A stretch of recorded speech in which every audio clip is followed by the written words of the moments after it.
Analytics are great. Sometimes they tell a story, sometimes they don't. If that doesn't tell a story, nothing possibly can. 35 times or more running the football, 39 straight victories. It's that simple. If you run the ball enough and run the ball effectively, you win. I don't care what level of football you're talking about. And this is not our hot seat segment either. But I'm stating the case as the numbers did. Ken Trahan, sportsNOLAtv, the Saints and the Seattle Seahawks on Saints Hall of Fame Alumni Weekend in the Dome with all the former players looking on. The current players did them proud as they beat a good Seahawks team 25-20. Pretty even in total yards, although it seemed like the Saints had control in that capacity. Here's a number I really like. The Saints had gone 2 straight games with 10 penalties, showing a lack of discipline. Just the opposite in this game, only 2 penalties for 10 yards. And then the running game, keyed by Tim Hightower. 26 carries, 102 yards. And the Saints emerged victorious after Hightower collected the first 100-yard rushing game of the season by a Saints ball carrier. So New Orleans wins it 25-20 in thrilling fashion. Went down to the final play, and you had to hold your breath there. Bottom line is Russell Wilson's throw did not give his receiver a chance to make that pass catch in bounds, and as a result, the Saints come away victorious. B.W. Webb had pretty good coverage on the play, Brian, but Wilson's got to give his receiver a chance. Yeah, you're right, Kenny. The ball was clearly out of bounds. It would have been an incredible catch for Kearse to come down with both feet in bounds. Kenny, I thought for sure. I thought when you've traded for Jimmy Graham, okay, Jimmy Graham's excellence is in the red zone. I would have found a way. Obviously, Wilson picked out Kearse from the get-go, okay, at the line of scrimmage. Man, but Jimmy Graham, he is the weapon. I would have lost my house, Kenny, that they would have gone to Graham in that situation and make him make a play. Well, Jimmy Graham doesn't speak afterwards, and we found him to be a very nice young man when he was here and a terrific player. And there's a lot of ways to look at that. The team traded him. You know he had to be hurt by that. He's back home. You know he had to feel it to some degree. And he was a non-factor. 3 catches, really under 40 yards in the game. And Ricky, you know in the back of his mind, he's got to be thinking, man, I'll never have it like I had it in New Orleans. A passing offense, indoors, a Hall of Fame quarterback. I'm never going to have those opportunities again. Well, you know, it might come, Ken. He's with the wrong team right now. He's not with a team that focuses on him and not trying to feature him.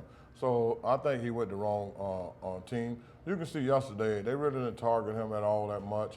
They really, Wilson looked to the right. He don't even really look to the left too much. So he really, you know, he's a waste commodity out there. You know, you don't see him really, he's not having fun right now. And maybe one day later on he'll go to a passing team. But, you know, his Hall of Fame career, you know, that he had here, he was a show Hall of Famer. And now, I mean, being over there in Seattle, they don't use him, so he kind of diminishing a little bit. So he needs to get back with a passing team. And Max Unger playing pretty well for the Saints. So at this point, Brian, I don't know. I mean, look, they weren't winning with Graham. He's a great player, and it was a natural fit here, but not that bad of a trade. No, you know, and Kenny, the 2 guys that we kind of overlooked, Stephon Anthony was that 31st pick in the 15 draft, and then Seattle packaged that 4th-round pick, moved up with a trade with Washington, and ended up picking Tyler Lockett. So I would say, but you're right. I mean, Unger has solidified that Saints offensive line. In fact, if Unger was back in Seattle right now, that'd be a much better offensive line.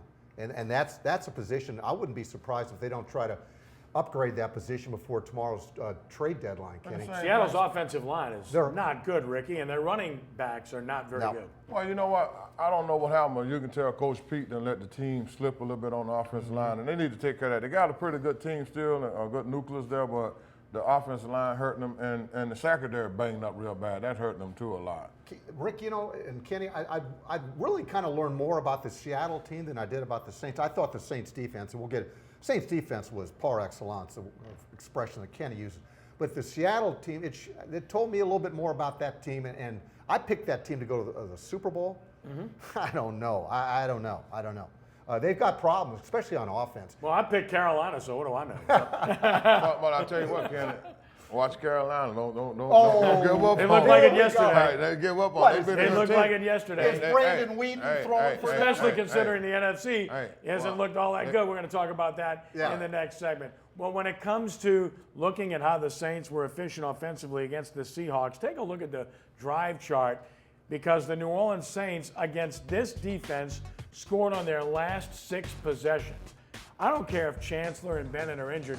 Who does that against this Seattle defense? I don't care if it's indoors. Drew Brees was terrific. He was efficient as can be. The most important thing, Ricky, he didn't turn the ball over at all, which was huge. He was deadly accurate, and he had the running game to go along with it, and the Saints had the ball for over 36 minutes. That's how you win, Rick. Yeah, I'll tell you what, I always said we got the top top 3 quarterbacks in the league. I mean, I put Drew up with anybody. As far as passing the ball, I mean, he's accurate. As long as he's indoors, ain't no stopping him. I like, and then his receivers playing well. I mean, I get those receivers, everybody he's throwing the ball to, those guys are making plays, and you got to give them credit. All 3 of the top 3 guys are really good players. Right. Michael Thomas is terrific. Willie Snead is really good, and Brandon Cooks, especially at home, is just absolutely outstanding. And the only thing you're really missing now is that back out the backfield that can be kind of like a slash receiver. If Coach Payton had that to work with, like he had Reggie Bush and those guys, man, the Saints would be unbelievable. Because the offensive line, they kind of mending together and they getting better. So the offense is going to be something reckless. Well, they got Pete and Armstead back, so that makes a big difference. Right. Healthy, that's the first time they had those guys complimenting each other on the same line. And they don't have that back. Travaris Cadet's not that guy, Brian. Right, and I'll tell you what, I thought Michael Thomas, you spoke of him, I thought he did a great job against Richard Sherman, okay? And they did not shy away from going after Sherman at all, and Michael Thomas held his own. Well, he was physical. Right. He was physical against him. Slapped Sherman a couple times out the way. I thought that was Sherman good, was man. crying to the referee saying that, you letting the guy hit me and different that. So that was real good. That was good. And that's comical in itself, because we had this conversation during the game and even this morning with others, and that is that the way Seattle plays defense in the secondary is they play physical, they play with their hands. They got their hands on you all the time, so it becomes an interpretation for the officials as to what is defensive holding, what is interference, and what's not. They had a couple of calls go against them in that game yesterday, and I see some people complaining about it, but they really don't have a complaint. That's what they do. It's a matter of whether you're going to call it or not, Brian. Kenny, the only thing I'll say about, and I agree, there were a couple of calls that could have gone Seattle's way. They didn't, and that's the nature of the game, okay? It's the inconsistency that I think when people speak up, coaches and players, it's the inconsistency. Even within a game, you may get a call in one quarter and in the same play, you may not get that call 2 quarters later. So I think that's where people are really complaining more about. But yeah, look, Seattle, they're as guilty as anybody is playing physical. They're just getting called on it. And then the pick plays, Ricky, the touchdown to Cooks, and then the one for 20 yards on the Saints field goal drive late.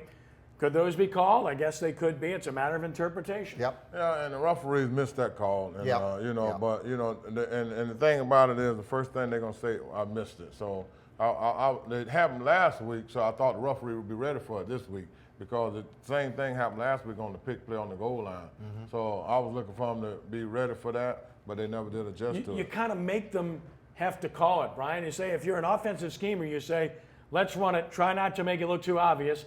And for instance, on the second one, Snead stops, before the defender hits him. He runs into him, and there's the open receiver, Cook. So bottom line is, run it until they call it, right? Yeah, and you know what? I think Peyton does a great job, and I generally would say Pete Carroll too. They talk to their team about the officiating staff. In this case, it was Ed Hockley's crew. And they let them know what Seattle does, and Seattle lets them know what New Orleans does. And so all these guys, Sherman, all these guys should be familiar with how they're going to call a game and everything like that. Well, I'll tell you what surprised me with Seattle more than anything. Some of the veteran players really not disciplined like I thought they would be. Mm-hmm. Like going there, hugging the referee and doing something stupid like that, getting a penalty. Yeah. They should be past that point. Those guys are veterans. They should know better. Ricky, I got to ask you, too, about the Saints' defensive play. The linebacker position I thought was better yesterday overall. Craig Robertson's been pretty solid from day one. Nate Stupar made a great play on the interception. He baits Wilson, got a good drop, and then makes a really good catch. And then, of course, they got Donnell Ellerbe on the field. It's so obvious how much faster they are at linebacker when he's out there. Well, I'll tell you what, they're looking a whole lot better. I mean, you're looking at the linebackers, and with those 3 guys who you just called, I mean, they got a good crew there. And I like where they playing together. You can see those guys know where each one is going to be at. So, and the front 4 played a lot better yesterday. Mm-hmm. I mean, they put a little pressure, and just made the linebacker job a lot easier. They was able to flow and run. Yeah, they were good. Cam Jordan was really good. And then, Brian, the reinforcements we're getting there. Delvin Breaux, Sheldon Rankins, anytime now. Maybe this week even, okay? Maybe this week, both those guys. And all of a sudden, you got these guys getting healthy on the roster, and that would be a great boon for them from a defensive standpoint. Let's throw out just a kudo. I thought Sean Payton's offensive game plan was just brilliant, okay? Seattle's coming in off a heavy week. Carmichael calling the plays. Yeah, right. All right. The Saints are coming in. Seattle's coming in off a heavy Sunday night game. You don't never want to get Carmichael no credit. Coach Payton said he would let Carmichael call some of the plays, man. Get an offensive coordinator. All right. So anyway, they had a great game plan because they wore them down and they moved the chains and they dominated time of possession. And when you can do that and make them tired, that's great. I don't like the Saints' kick return game, but I sure do like their kickers. Thomas Morstead's been the best punter in the league. And how about Will Lutz? Yeah. He had a marvelous game. 3 50-yard field goals or more this year. That's equals the number they had all of last year. So Will Lutz, outstanding job. Keep up the good work. The workout translated to the game. We are so proud to be brought to you by our good and great friends at Premier Chrysler Jeep Dodge Ram, 13,000 I-10 Service Road in New Orleans. And you'll get a reliable and stylish new or used car at any Premier dealership, including Chrysler Jeep Dodge Ram. It's an expansive inventory, and you can't miss a hot deal at Premier Chrysler Jeep Dodge Ram. Go to PremierChryslerJeepDodge.com to get a good deal on the real deal. We'll talk NFL in a moment on Sports NOLA TV.